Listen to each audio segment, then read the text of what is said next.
Hello, everyone. Welcome to the podcast. I have Robert Bracken on the podcast. He works at Capital One, and I believe that he is someone who works in digital strategy and improving the app of for Capital One Credit to make it easier for customers to use. Is that correct?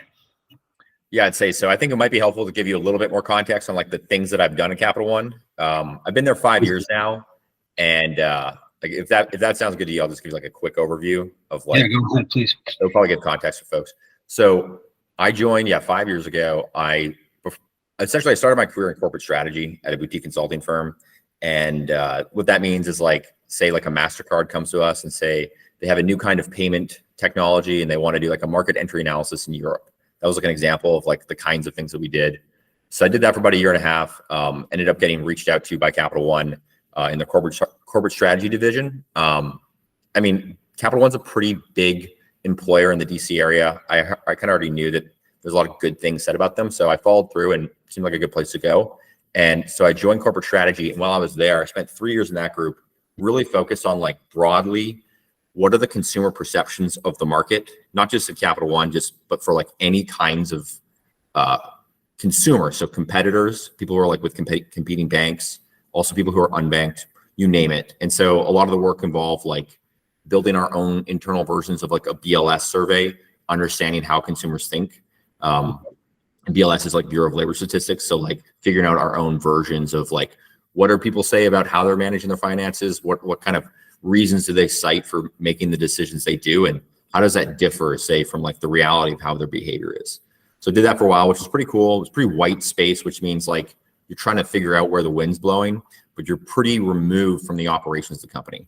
So I then moved into the business because I wanted to get more experience about what does it actually mean to be at a risk company. That's kind of how Capital One is one of like the things they think of themselves as is like risk. So I joined a department that is marketing. What that means is like I ran a marketing P&L, which just means like you can think of it as like a little business of marketing to people who had Capital One products but not a credit card, and primarily through direct mail. So millions of pieces of mail a month you can imagine go out, and you're kind of running the models and all the things to drive that, and a lot of like proprietary credit analysis procedures that Capital One has, you would apply. Did that for a while, and then I was kind of interested in a new adventure after that. So I did that for about a year and a half or so, and then I recently joined this digital strategy team that is focused on like the mobile app. Okay. As you can imagine, there's like billions of engagements on an app, and it's a lot of the work is figuring out like how are people engaging, where is their risk, where is their opportunity, things like that. Okay, so when you mention opportunity, what do you mean by that? Like, are you trying to find out a better way to integrate the customers to use more of the products? Is that what the goal is? Part of it, yeah. I mean, you can imagine like you want to do as much as you can to mitigate friction from like the consumer experience standpoint. Friction could be something like, oh, I want to make a payment for my credit card and it doesn't work. Like if that happens, that's a problem. And if they have to if it has to be escalated to the point of them making a customer service call, that becomes pretty expensive. Yeah. And you think of like an operation standpoint, customer service calls are one of the most expensive things we do for servicing a product. Right. And so like being able to be thoughtful about like, what are the aggregate behaviors of consumers? Where are things breaking? Where do we need to allocate our resources to manage those costs? And also just thinking thoughtfully, like, is this a good flow for someone to go through? Right. And then apart from that, that's like more of the cost management side. There's also just like genuinely like, do we think our customers want more products than what they currently have? Does it make sense to offer them to them? Things like that. Okay, I see. So you mentioned that you have to look at user experience and citing what you think they're going to do and what they're going to want. How do you track is there any data being tracked on like the psychological side of the user experience? I think that's a great question. It's something that I've thought about for a while because obviously human psychology from an economic standpoint is quite fascinating. But the short answer is no. When I was in corporate strategy, when like our big focus was like, what are the consumer perceptions? like implicitly, consumer psychology was a part of it. But Yeah. like formally, we actually didn't really ever think about it. It's something we talked about, like, oh, wouldn't it be cool if we applied some real psychology to the way people think? It wasn't really in practice. And I think even further so when you get actually running operations, it's something that you know is important. It's very hard to do practically. And so we can get into it, but like it's not something that I'm aware of, at least. Right. Okay. I see. Fair enough. So you're involved in corporate strategy, and then are you involved? You're involved with a long-term strategy, and being in the last year and a half, a lot of new technology, especially regarding artificial intelligence, has been introduced. How will the influence of artificial intelligence affect the long-term planning and long-term goals and planning at Capital One? Yeah, definitely. And also just to like reiterate, now that we're recording, like I'm representing myself here. I'm not representing Capital One. Anything I'm saying is my opinion, talking mainly about a company like Capital One would think about, and it's more general. But when it comes to a place like Capital One, the company really prides itself on being a financial services company that's tech oriented first. And in many respects, there's a lot of effort to identify truly as a tech company. I think the ways that you see that manifest is, I think for the last 10 years, like Capital One has hired more software engineers and data engineers than any other job type. So we're very heavily invested in those kinds of things. Mm-hmm. And so thinking about like where the world is going from a corporate strategy standpoint, like technology is kind of the thing. It's the thing. And when it comes to the world of AI, I think of two practical pieces where you have it either being talked about or already implemented. And again, I'm not an expert on this, I'll say that, but there's like the machine learning component of it, and then there's the language model component of it. And so the machine learning you can think of as just better correlation analysis to make predictions and forecasting, or just like underwriting. Large language model piece is more on like information sharing in a more efficient manner that can be maybe potentially used for servicing. Right. Where I think about this like bigger picture is not just a place like Capital One, but any large institution. You can think of large language models, at least where I think about it, replacing human labor is customer service. You can imagine that anytime you call your company that you're working with, say it's Capital One, any bank, anything that's a large organization that has a customer service department, you'll probably enter the world where you're talking to a chatbot more than not, assuming that the error margin is comparable to a human, which will be a huge cost savings. I see that happening probably sooner rather than later. Another element that seems to be becoming more common, I recently spoke with a colleague who works for Scale AI. They are, I believe, one of the #1 providers of data to places like OpenAI and other LLM creators.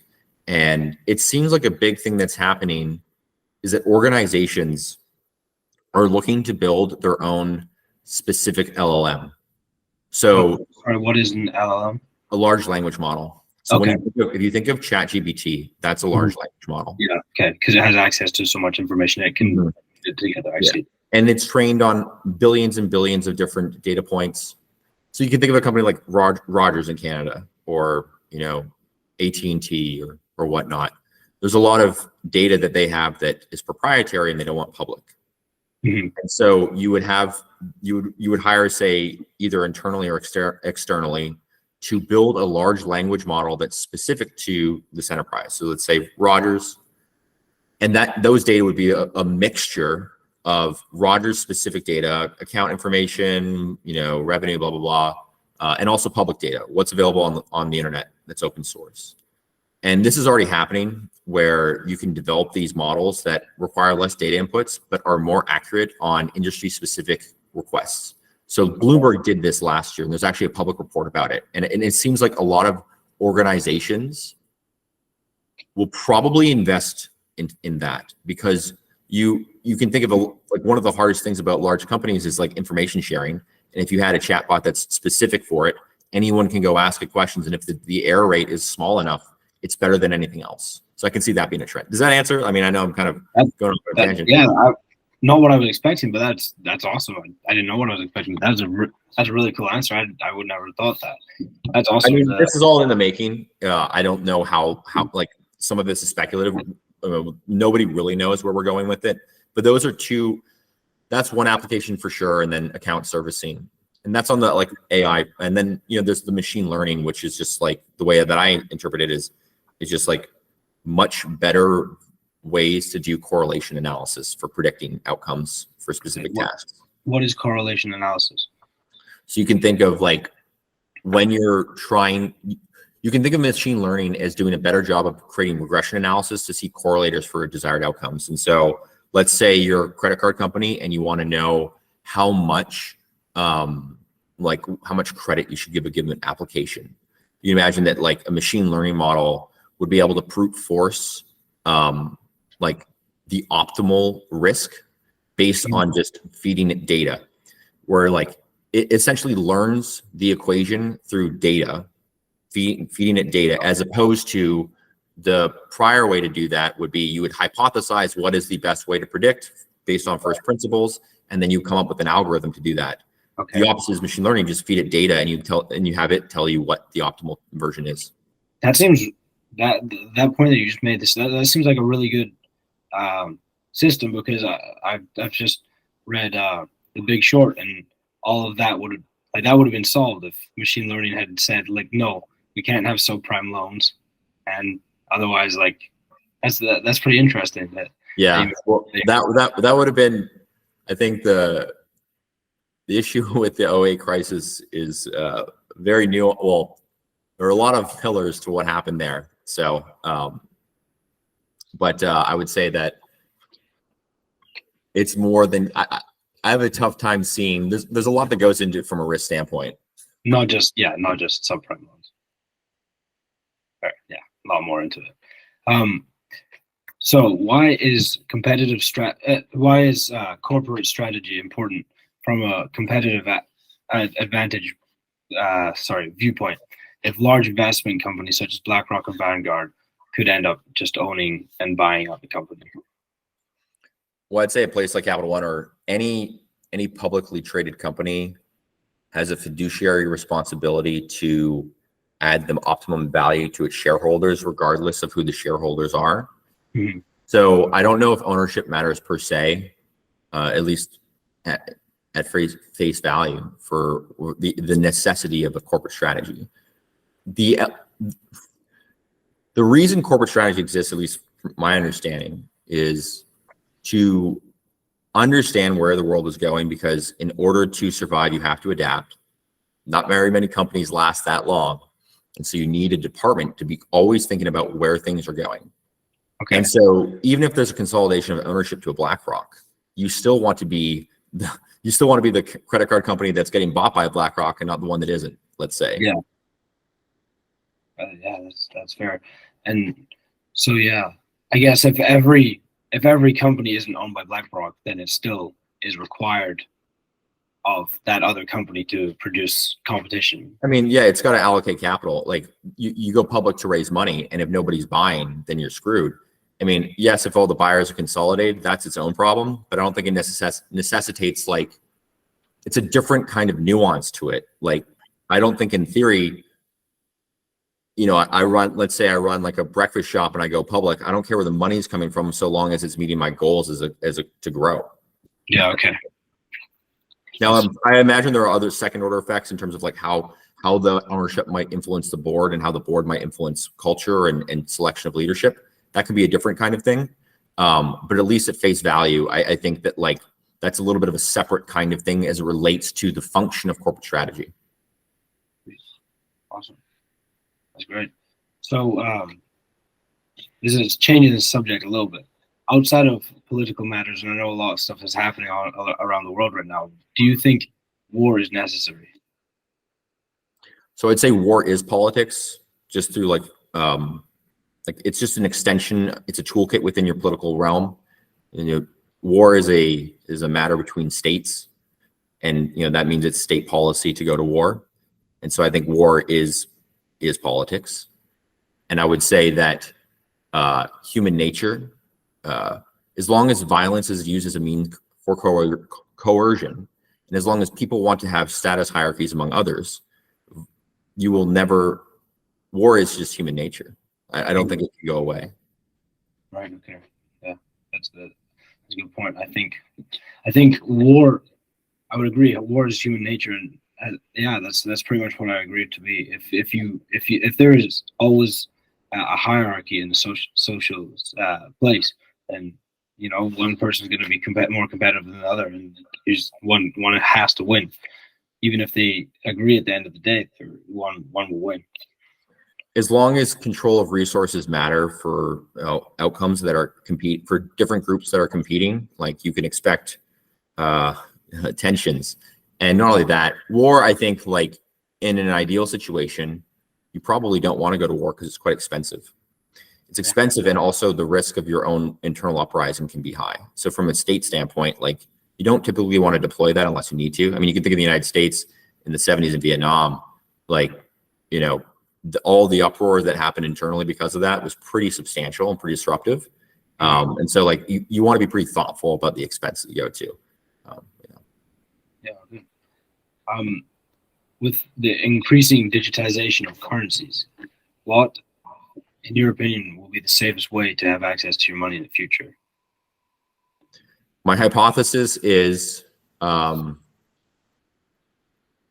likely, if I had to guess,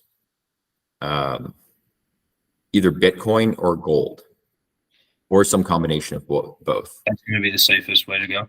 I would imagine that the least safe way to go is a central bank digital currency, because it sounds like they can monitor transactions in real time. And what that means is they can probably stop transactions in real time.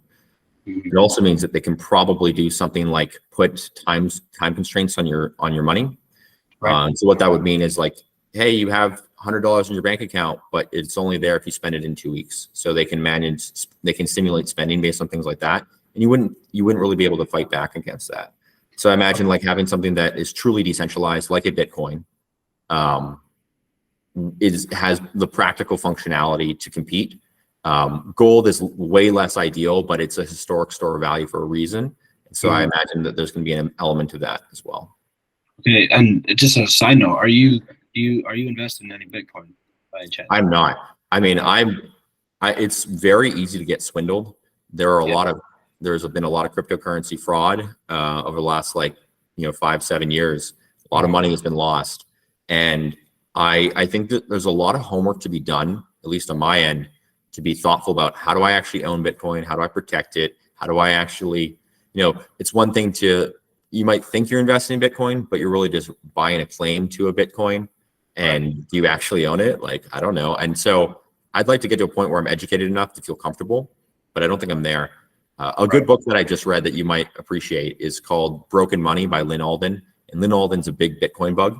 And her book is just a fantastic history of essentially money as a tool and how it's evolved over time.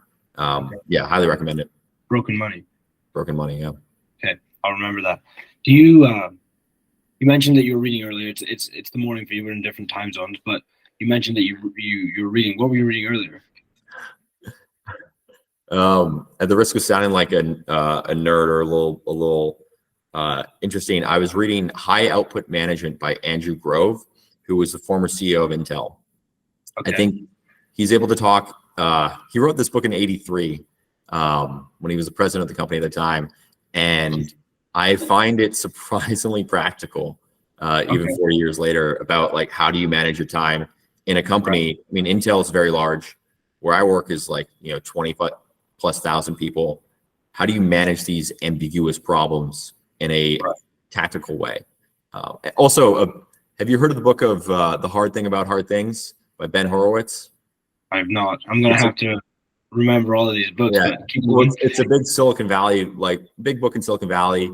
He sold this tech company in the early 2000s. He became a big VC in the air in the San Francisco world, and he's become very successful. Well, I read his book recently, and he mentioned Andrew S. Grove 20+ times. So I was like, okay, this guy seems to have some staying power. So, yeah. Awesome. Yeah, that's so you read most days. I assume you're probably reading I try to read like 30 minutes each morning. 30 minutes each morning. And Yeah, just anything more is gravy, I would say. is anything more is gravy. Okay. Yeah. So are you typically getting like how many pages would that be for you? Because I'm trying to get into more reading. I've read Yeah. Well, I mean, some books go by a lot faster than others, you know. right. I think I recently read like a murder mystery in like 2 days, but something like that Broken Money book took me 3 weeks. And Right. Okay. so There's more to digest, right? it's a lot. Like sometimes you're like, oh wow, I really need to read that page again because I don't think I get it, or I need to go look this thing up because it's important. It's going to carry forward. Yeah. So I would say, you know, ideally, you know, minimum 15 pages a day. In a Okay. perfect world, 30, something like that. Just depends on. I also do it early in the morning, so it's kind of Okay. meant to be my mental like warm up treadmill for the day, if that makes sense. Okay. So are you up pretty early then? I am up pretty early. Well, relatively, I guess. What's a typical early morning for you, or I I, don't know. I will also say this: I tend to appreciate uh, enough structure that you can manage chaos and order. So I typically wake up at about 5:30 every day, and I try to be reading. I try to like the rule is I have to have started reading before 6, and Okay. then I read for about 30 minutes, and then I plan my day, and then I'll go to a cafe for a few hours and do some stuff, and then Okay. yeah. So do you work from home or no? I work from home about 3 days a week. Okay. And then you're in the office the other. 3 days a week, yeah. Awesome. That's cool. And reading, I believe reading is a habit that if you are able to digest the substance that you're getting from it, I believe it's gonna be one of the hardest returns that you'll get in life because it just has so much more value. It has so much value and it has so many lessons that it would take like hundreds of years to learn what you can read in books. Yeah, And there's a lot of yeah, hard lessons you can efficiently learn through reading for sure. yeah, and well, you know, the saying is like the smart man will make a mistake and learn from it. The wise man will see another person making a mistake and learn from it. So that's kind of an expansion of it. It's like if you can learn Mm-hmm. before doing something, it'll set you up better. And I'm going to structure these two questions together. So for young men who are looking to improve the likelihood of their financial freedom, what is the number one character trait, and skill that is required to achieve this? I think this is not going to be particularly surprising, but maybe it's helpful. I would say it's focus. I think it's, you know, this is not a quote from me. I think it's from Warren Buffett, but, and I also could be wrong. I think quotes are often misquoted, but, you know, when you're young, so maybe someone in your situation, I'm not that much older, but, you know, write down the 25 things you want to do in your life and then draw a line at number 5 and then throw everything else out because you're not going to be able to do everything. And if you want to do anything well, you have to dedicate yourself to it because you have competition. So if you're not focusing on it, somebody else is.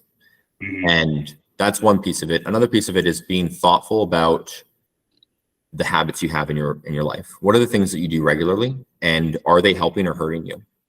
Example, like we mentioned earlier, reading can be helping you. Exercise can be helping you. Good diet, things like that. Regularly meeting people and having good conversation can be helping you. Things that could hurt you. I mean, drinking is a lot of fun. People love drink. I enjoy drinking, but you gotta ask yourself, like, there is a cost. And if you want to build something and you regularly drink, you are giving yourself a cognitive imperative where maybe your competition isn't. And so you got to be thoughtful about, like, are you willing to trade off these things for the big picture? Right. Yeah, that's a good way to put it. Yeah. Yeah. I personally don't drink, but that's besides the point. Yeah. So I mentioned that reading can be a high ROI activity. What would be the highest ROI activity in your life, in your daily life? Again, this is my own perspective. I'm definitely not, you know, I'm just a person, but I would say the thing that gives me the most value is waking up early and organizing, doing work for a few hours before anybody else talks to me, because I think it's the best way to play quarterback on your life, is to filter out the noise when no one else is going to interrupt you and think about, what are the things that I need to do today or this week? What are the things that people want me to do? And how do I say no to those things? Because there's like, you gotta figure out like, what are the most important things? Right. And then I also do this one layer deeper, which is, I typically do this on Saturdays, is I'll figure out like, okay, what are the things that need to happen roughly next week? Like the biggest, like couple milestones. When am I doing them? Exactly when? And I'll outline that. Mm-hmm. And then also like really think about, what am I saying no to? Because as you go through things, there's always going to be more things than you can do. And I think creating the space for where you can think about the critical path and where you say no, I think pays you a lot of dividends in being proactive in your life as opposed to reactive. Mm-hmm. Okay. So what I'm getting out of that is that if you want to be successful, you have to be able to say no to distractions. Essentially, yeah. And okay. I think also just like, you need to give yourself space to think clearly. And that can be, I mean, some people are night owls, like maybe that time is like, late in the evening, or some people are good at getting away from things during the day, but like being proactive about where you're going. Right. Okay. And just, yeah, as you said before, not losing focus and knowing where you need to go and not spreading yourself thin between a couple of different things. As you said, you can't be the best at something if someone else is dedicating 100% to it and you're not dedicating even 40% to it. Exactly. And then maybe you're okay with being like, maybe not the best, maybe in the top quarter. Maybe you are okay with that.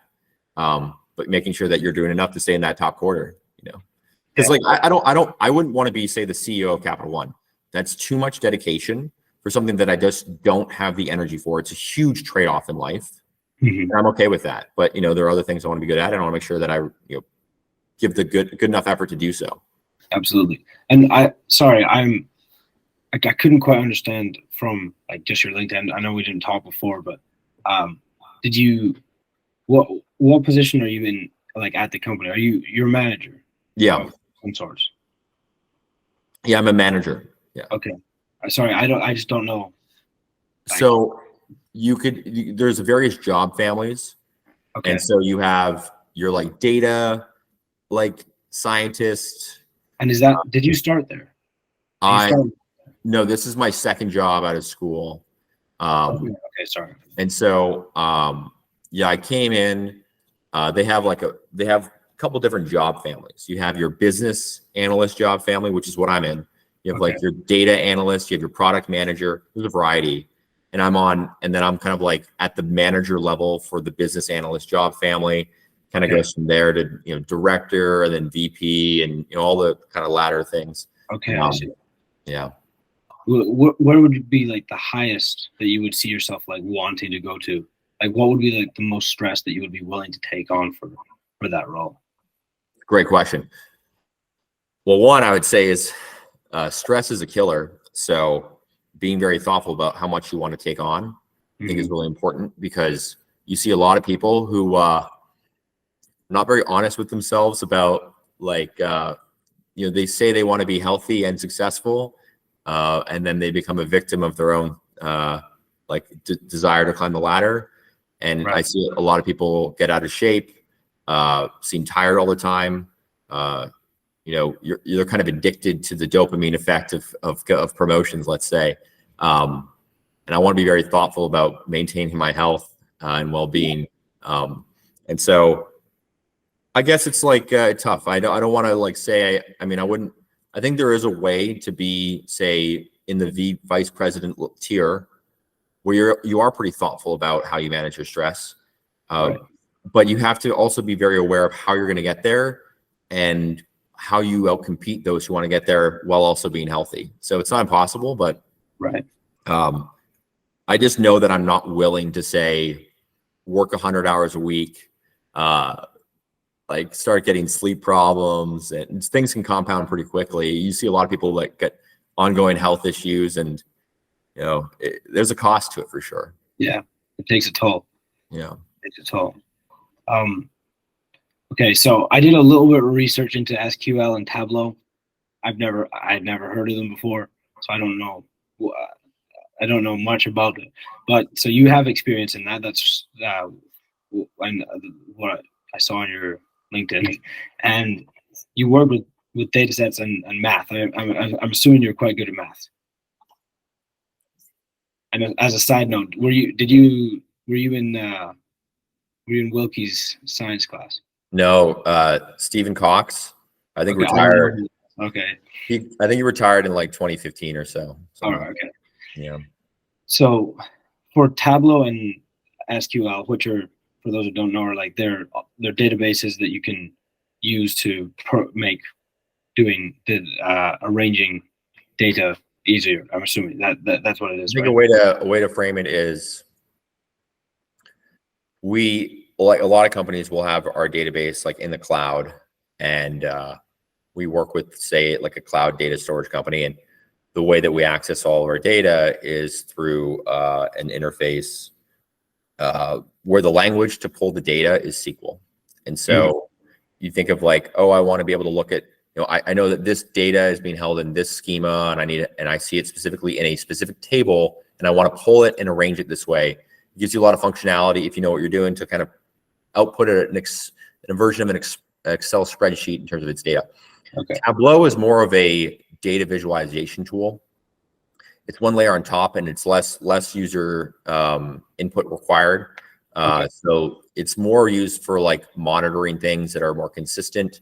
And you can imagine like maybe someone higher up the chain, it will go to the Tableau that's set up to look at monthly KPIs or key performance indicators for what's happening within the business. So I would say SQL is, pulling the data specifically from where it's stored. Tableau is one degree above that in terms of visualizing it. It's a framework to efficiently visualize it. Okay, so understanding these softwares are good skills to have for business. What would be the minimal level of education required to be proficient in doing these tasks? Can you learn it online? I would say you can definitely learn it online, but I would also say this: I don't personally use Tableau that much anymore. I personally don't really like Tableau. I mean, teach their own. I think it's kind of clunky. I understand why it exists. It's not particularly for me. And I would say this, like stepping even further back up, I think what you want to do in your life is invest in skills that people are willing to pay for, because you need to be able to make money to survive. Do I think Tableau or SQL are necessarily skills that you want to invest in? Maybe. It's not obvious. Like it's evaluating the opportunity cost. What are the skills that I maybe am talented at, that I enjoy doing, that I want to invest in to get good at? Now, okay, and sorry to interrupt, but what would those be for you? What skills? I think in general. So when I went to college, I studied physics and mechanical engineering, and my whole hypothesis was, do the hardest things you can do, because it's like going to the gym for your brain, doing the toughest workout routine. That was like the hypothesis, so that you wouldn't be intimidated through complex problems in the business world. Now, I think that was largely true. I don't know if I needed to do like physics and engineering to like, I don't know if I needed to make it that hard on myself to get to where I am to do what I'm doing. But I think that like being highly competent in critical thinking and structured problem solving is very important. And then communication skills. You see a lot of people who are very good engineers who can't communicate, or you see a lot of communicators who are very afraid of math. And so if you can kind of be a balance between both of those, you're highly useful. Okay, so and to take the second end of that first question, so what do you need to be like a guru in calculus to be able to understand what you're doing and be good at critical thinking, or what are some things that an average kind of Joe Schmo can do to be better at these skills and be competitive in this kind of arena? Yeah, I would say that you don't necessarily need to do calculus. I don't remember the last time I did calculus. Right. Okay. And I think there's a lot to be said about statistics being taught more in school than calculus, since probabilistic decision making is a lot more common. But that's a side note. But I would say that like Darn, I lost my train of thought. But sorry, can you rephrase the question again? I just had something, I forgot it. Okay, so what for someone who doesn't? Oh, okay. No, I got it. I got it. So I would say this. One thing that I think is really good for people to do is journal and journal what they are thinking they're doing and why they're doing what they're doing. Because if you can write efficiently and well, you can think critically. If you can logically come to a conclusion through your own writing that is rational and efficient, that's a great way to become more robust in how you make decisions. Okay. That's a simple way that you can practice daily. Some things that I might do, like if I have a decision I need to make, I will write out an email and I will send it to my friends. I don't even need them to read it, but it forces me to write something that's I'm not embarrassed about. Yeah. That has to stand on its face. Okay. That's a good practice. That's awesome. What is the hardest thing about adult life for you? I would say that when you're young, the path forward is pretty simple. Go to school and don't fuck up. Like, don't get arrested and go to, be a juvenile. Like, don't be a fuck up and go to school. It's kind of like, that's kind of it, right? Like, as long as you do that, you kind of know what's in front of you. Mm-hmm. Then I think once you get, outside of that and into the real world, you realize that like nobody really knows the answer. Nobody cares. Like and so you have to come up with the structure for the things that you care about and what you want in life, and recognize that nobody cares if you succeed, and that's okay. And so understanding that there's a lot more ambiguity out there and a lot less structure, I think is a helpful thing to be comfortable with, because again, if you got problems to solve, that's on you, and that's a good thing. But like when you're younger, you're kind of a dependent the whole time, and big questions are answered by elders, but that's not how it is afterward. Okay. So the hardest thing is just let things not being as structured, I guess. Yeah, just like there is no answer, and you could get pulled down a path for 5 years and you realize like, shit, that was a waste of 5 years. And it's like, yeah, it was. Deal with it, Okay. That makes sense. Yeah. And it's hard to make those decisions if you think it's the right way. It's hard to, if you think it's the right way, and what if you're wrong? Mm-hmm. And you could be wrong, we all make mistakes, and it's about taking the responsibility and accountability for the fact that like, yeah, you very well could be wrong, and you have to manage that risk. Right. And so you said nobody knows your answers. Nobody knows the answers, but like from a internal perspective, do you know your purpose? I mean, that's a very tough question to answer, but I would say what I care about in life is to be well balanced between health, wealth, relationships, and doing something well. Like I want to make sure that I am healthy so that I can live a long life, that I invest in those around me because it's the people that bring you joy, and that I do something good enough that I'm proud of that is useful to others. It's kind of like the abstraction. And beyond that, everything else is kind of luxury, I would say. Yeah, it's gravy. It's gravy. It's gravy. Yeah. So, yeah. All right. I like the process, but I need to feel like I need to keep moving. Sorry, I'm just definitely. So, what? No, I'm gonna do it. You said so. You like to have a balance between wealth, health. I'm sorry, I'm kind of flustered, but I forgot what you said there. But do you have financial freedom?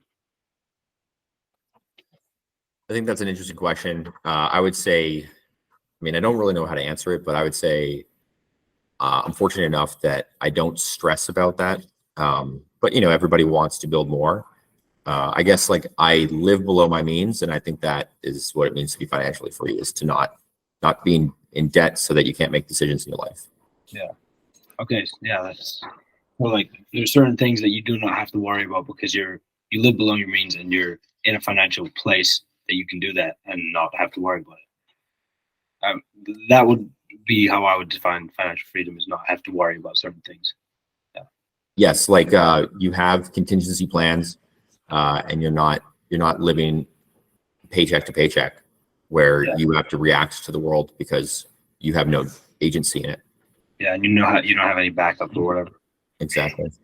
So on that note, what is an obvious truth about money that most people don't know? And as a side note to that, do you, talking about being in a position to not have to live paycheck to paycheck, if someone is on a single income and is like supporting their family, how would they get to that? How would they get to that point? Okay, the first piece of it, what is the thing that people don't know about money? Okay, so I would say that, I mean, maybe it's common sense, but like the dollar, at least in the United States, is backed by nothing. It's not backed by anything. Now, historically, the dollar was backed by gold. Even from the period of like the mid 30s to the 1970s, it was illegal to own gold in the United States because the government wanted to hoard it all. And all of the dollars were redeemable for gold during that period, because the US dollar was traded in foreign markets to a large extent. A lot of foreign countries started redeeming too much gold, and the US government got scared, and there was a bank run on the gold. So they essentially disconnected the US dollar from gold. And at that point, like, whew, so now you literally have a dollar that's redeemable for nothing. And it is absolutely fundamentally created out of thin air now. Yeah, it's just they have the Federal Reserve print reserves, buy treasuries. You just increase the money supply, and point is, inflation is real. The dollar, like the supply of dollars in, I think, the United States market has increased by like say 7% per year for like the last 60 years or since the 70s. And I think what that means is, the inflation's underreported because it's very specific how they report it. And so the point is, your dollar is losing a lot of money every day, and to keep up on wage and inflate, to get wage growth to keep up with that is extremely challenging. So obviously that means that like the US dollar, it's better than other dollars, but you still don't have much agency with it. And so that's one piece of it. Obviously, such truisms as like compound interest is real, i.e. like saving a little bit regular, like every paycheck, put 10% away into something that has is growing compoundly. Always you have to do that. But also just knowing that like the government prints money, which is a tax on the populace through indirect means it's not legislated on. So. Right. Okay. And then, so you mentioned about how increasing wages, it's very hard for them to keep up with the inflation. That I know this to be true. And so, from to answer the second part of the question, how on a single income family and someone who is struggling with their wage to keep up, what can they do to be in a place where they don't have where they can live below their means, and two, not have to worry about their financial problems? It's a really tough situation, right? Like, do they have the ability to invest in skills that people are willing to pay for? I don't know. I mean, that can be a very challenging thing. There's only so much you can do on cost management in terms of living below your means, because that is like, it can only go down to zero, but your income growth can go in infinite. So probably focusing on an income side makes sense. So would that be in a side hustle maybe? Potentially, yeah. But again, like, finding a way to develop skills that people are willing to pay for. It's like there's no other way. I don't know. It's an extremely tough situation to be in. Yeah. So, maybe that means going to night school for something that would eventually lead you to a job that would pay more, or maybe you are able to save money to a certain degree and allocating that money in something that will give you a return. Again, that's easier said than done. It's very much easier said than done. Yeah, it's as you said, it's a very difficult situation to be in. And so your advice would be to get to, and those skills that are able to be paid more, like your earning capacity is higher in the skills. Those skills would be critical thinking and being able to do maths at an efficient kind of pace. Is that like, sorry, maybe I'm misunderstanding. What would be the skills that you would say are worth getting paid more? Problem solving and communication, I would say. Problem solving and communication. Depends on what game you're playing. Yeah, I see. So I guess I would assume that that your investment property is kind of your side hustle. Would that be an accurate statement? I would say so. It's definitely a lot of time to just to manage and all the things go with it. Yeah. So have you read the Almanac of Naval Ravikant? I have not. I don't know about this one.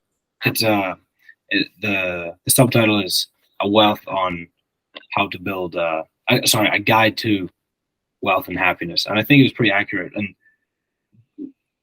what I want to take out of that is it says to whatever you're getting paid, if you're getting X amount an hour, and if you have a problem that you need to have solved in your life, you need to pay. If it costs more than X plus one, then you need to do the work yourself. But if it costs less than that, then you outsource the work. Are you able to outsource work for your rental property? Yes. Yeah. Essentially, like, how do you scale to focus on the most important things? I do have a property manager, which helps me manage a lot of the time within it. And, I'm in the process of searching for a better CPA so that I can get, an optimal tax strategy, because I don't have chartered public accountant, so that I could have the optimal tax strategy, because I don't have the energy to go learn about all the things that are the most important from a tax strategy standpoint.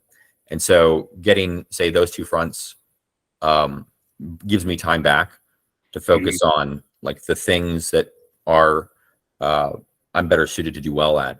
I think there's a good expression I heard from a colleague of my father's who's a real estate broker, who said, "Do what you do best and hire out the rest." And I think about that sometimes, because you want to focus on the things that you're good at and that give you the most.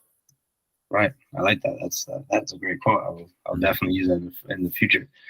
How are you using capital to build wealth? I mean, I think, raising debt to acquire real estate's one avenue, and I guess making sure that whatever you're saving, you're putting an environment where it can earn interest. And so holding holding a lot of money in the S&P, having, investment accounts that grow. Those are the primary elements of real estate, and I guess equities is kind of where I focus right now.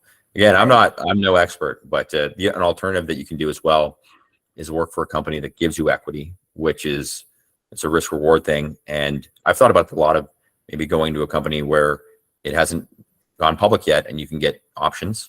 Again, it's a risk reward thing, and I'm open to it, but that's another way to get a return on your time that's outsized from just labor.